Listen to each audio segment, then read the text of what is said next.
نحمده ونصلي على رسوله الكريم اما بعد فاعوذ بالله من الشيطان الرجيم بسم الله الرحمن الرحيم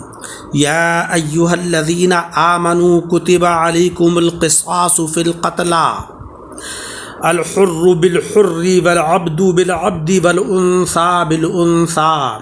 فمن عفي له من أخيه شيء فاتباع بالمعروف وأداء إليه بإحسان ذلك تخفيف من ربكم ورحمة فمن اعتدى بعد ذلك فله عذاب أليم صدق اللہ العلی العظیم۔ حضرات اکرام، آج کے درس میں سورہ بقرہ کی آیت نمبر 178 تلاوت کی ہے، جس میں اللہ جل شانہ و عم نوالہ نے وہ شخص کے جو ناحق قتل کر دیا جائے اس کا قصاص لینے کا حکم دیا ہے، اور اگر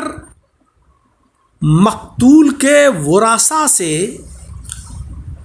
دیت پر معاملہ طے ہو جائے یا مقتول کے ورثاء معاف کر دیں تو وہ طریقہ اس آیت میں بتایا گیا ہے۔ ترجمہ ہے یا ایھا الذین آمنوا کتب علیکم القصاص فی القتلى، اے ایمان والوں تمہارے اوپر قصاص فرض کیا گیا ہے مقتولین کے سلسلے میں۔ قتلہ وہ لوگ کہ جو ناحق قتل کر دیے جائیں، قصاص خون کا بدلہ لینا۔ الحر بالحر، آزاد کے بدلے میں آزاد، والعبد بالعبد، غلام کے بدلے میں غلام، والانثى بالانثى، اور عورت کے بدلے میں عورت۔ فمن عفی له من اخیہ شیء فاتباع بالمعروف واداء الیہ باحسان، پس وہ کہ جو اپنے بھائی کی جانب سے کچھ معاف کر دیا گیا تو بھلائی کے ساتھ تقاضا کرنا ہے۔ واداء الیہ باحسان، اور اگر دیت وغیرہ طے ہو جائے تو اچھے طریقے سے اس کو ادا کرنا ہے۔ ذالک تخفیف من ربکم ورحمہ، یہ بوجھ ہلکا کرنا ہے تمہارے رب کی جانب سے اور رحمت ہے۔ فمن اعتدى بعد ذلك فله عذاب علیم، پس وہ شخص کہ جو زیادتی کرے اس کے بعد تو اس کے لیے دردناک عذاب ہے۔ پچھلی آیت میں صابرین کے فضائل بیان ہوئے تھے کہ جو لوگ صبر کرنے والے ہیں ان کی کیا فضیلت ہے۔ اب یہ فرمایا جا رہا ہے کہ اگر تمہارا رشتہ دار کسی کے ہاتھوں قتل کر دیا جائے تو تم بے صبری کر کے آپے سے باہر نہ ہو جاؤ اور اندھا دھند اس کا بدلہ نہ لو، بلکہ اگر ہو سکے تو معاف کر دو، ورنہ شرعی قاعدے سے صرف قاتل کی جان لے لو۔ لیکن یہ کام بھی تمہارا خود کا نہیں ہے، حاکم وقت کے ذریعے سے یہ کام ہوگا، ورنہ تو شر پھیل جائے گا اور جنگ و جدال شروع ہو جائے گی۔ پچھلی آیت میں نیکوکاروں کے اعمال بیان ہوئے تھے، اب بدکاروں کو نیک کار بننے کا طریقہ سکھایا جا رہا ہے کہ حقوق العباد سے اپنے کو اس طرح ہلکا کرو کہ یا تو اس کے بدلے میں قتل ہو جاؤ کہ جس کو تم نے ناحق قتل کیا ہے، یا پھر اس سے معاف کراؤ اس کے جو ورثاء ہیں ان سے، یا پھر دیت دو۔ اس آیت کریمہ کا جو شان نزول ہے وہ یہ ہے، جس کے اندر چند روایتیں ہیں۔ ایک یہ ہے کہ مدینہ طیبہ میں دو قبیلے تھے، اوس اور خزرج، جن میں سے ایک قبیلہ دوسرے سے تعداد مال اور عزت میں زیادہ تھا، یعنی مالدار تھا۔ وہ اس نے قسم کھائی تھی کہ ہم اپنے غلام کے بدلے دوسرے قبیلے کے آزاد کو قتل کریں گے، اور عورت کے بدلے مرد کو قتل کریں گے، اور ایک کے بدلے میں دو کو قتل کریں گے، کیونکہ ہم ان سے افضل ہیں، مالی اعتبار سے بھی اور عظمت و رفعت کے اعتبار سے بھی۔ اسلام سے پہلے بڑے لوگ چھوٹوں پر اسی طرح کے ظلم کیا کرتے تھے کہ جو طاقتور ہوتے تھے، جو پیسے والے ہوتے تھے، وہ کمزوروں اور غریبوں پر اسی طرح کے مظالم ڈھایا کرتے تھے۔ یہ معاملہ جب آقا علیہ الصلاۃ والسلام کی خدمت میں پیش ہوا تب یہ آیت کریمہ نازل ہوئی جس میں انصاف اور برابری کا حکم دیا گیا اور وہ لوگ اس پر راضی بھی ہو گئے۔ اور دوسری روایت یہ ہے کہ دین موسوی میں قتل کا بدلہ قتل ہی تھا، مال یا معافی کا حق نہیں تھا کہ اگر کوئی یہ چاہے کہ قاتل کو معاف کر دے یا یہ چاہے کہ مقتول کے بدلے میں دیت لے لے، پیسے لے لے اور اس کو چھوڑ دے، تو یہ حق دین موسوی میں نہیں تھا۔ دین عیسوی میں معافی لازم تھی، وہاں پر معاف کرنا ضروری تھا، قصاص کا اختیار نہیں تھا۔ عرب کبھی تو خون کے عوض قتل کرتے تھے اور کبھی مال لیتے تھے، لیکن دونوں میں زیادتی کرتے تھے کہ خاندانی آدمی کے خون کے بدلے میں چند لوگ قتل کر دیے جاتے تھے یا بہت سا مال لیا جاتا تھا، اور اگر غریب آدمی کوئی ہوتا تھا تو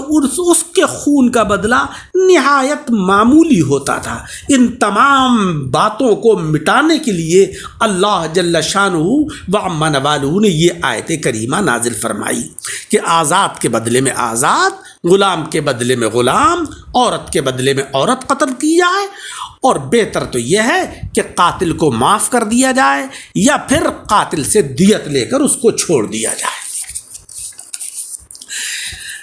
یا ایھا الذین آمنوا کتب علیکم القصاص، یہاں پر الذین آمنوا سے یا تو حکام مراد ہیں یا قاتلین یا سارے مسلمان۔ بعض مفسرین نے فرمایا ہے کہ اس میں ذمی منکرین سے بھی خطاب ہے، اگرچہ صرف مسلمانوں ہی کا نام لیا گیا، کیونکہ جانی اور مالی معاملات منکرین اسلام پر بھی جاری ہیں۔ چونکہ قصاص کے احکام بہت اہم ہیں، ان سے عالم کا نظام قائم ہے اور یہ نفس انسانی پر قدر گراں بھی ہے، اسی لیے اللہ رب العزت نے یہاں پہلے خطاب کیا اور پھر اس کے بعد حکم سنایا، کتب علیکم القصاص فی القتلى الحر بالحر والعبد بالعبد والانثى بالانثى۔ مسلمانوں کو خطاب کر کے پھر حکم سنانا، اس میں حکمتیں ہیں، یعنی اے ایمان والوں، تم ہم کو مان چکے ہو، ہماری وحدانیت کا اقرار کر چکے ہو، ہمارے رسولوں کو مان چکے ہو، ہماری کتابوں کو مان چکے ہو، ہمارے فرشتوں کو مان چکے ہو، اب تمہارے اوپر یہ لازم ہے کہ ہمارے سارے احکام کو بھی مانو، تمہاری سمجھ میں آئے یا نہ آئے۔ غلام آقا کے حکم پر جرح نہیں کر سکتا، عمل کرتا ہے۔ کتبہ یہ کتبن سے بنا ہے جس کو لغوی معنی ہے جمع کرنا، اسی لیے لشکر کو کتیبہ کہتے ہیں، اور کتاب کو کتاب کہا جاتا ہے کہ لشکر کے اندر تو مختلف انسان اور کتاب کے اندر مختلف مضامین جمع ہوتے ہیں۔ لکھنے کو کتابت اسی لیے کہتے ہیں کہ اس میں مضمون جمع رہتا ہے، اصطلاح کے اندر ثابت کرنا، قائم کرنا، اندازہ کرنا، واجب اور لازم کر دینا اور ارادہ کرنا بھی مراد ہوتا ہے، کیونکہ یہ سب معنی لغوی معنی سے مناسبت رکھتے ہیں۔ اسی لیے غلام کی آزادی پر مال مقرر کر دینے کو بھی کتابت کہتے ہیں۔ یہاں اور دیگر بہت سی آیتوں میں فرض یا مقرر کر دینے کے معنی مراد ہیں، جس طریقے سے ہے کتب علیکم الصیام، اسی سے کبھی کتاب اللہ سے اللہ کا حکم بھی مراد ہوتا ہے، بلکہ کتبہ میں سخت تاکید معلوم ہوتی ہے، کیونکہ لکھے ہوئے قوانین بولے ہوئے قوانین سے زیادہ لازم ہوتے ہیں۔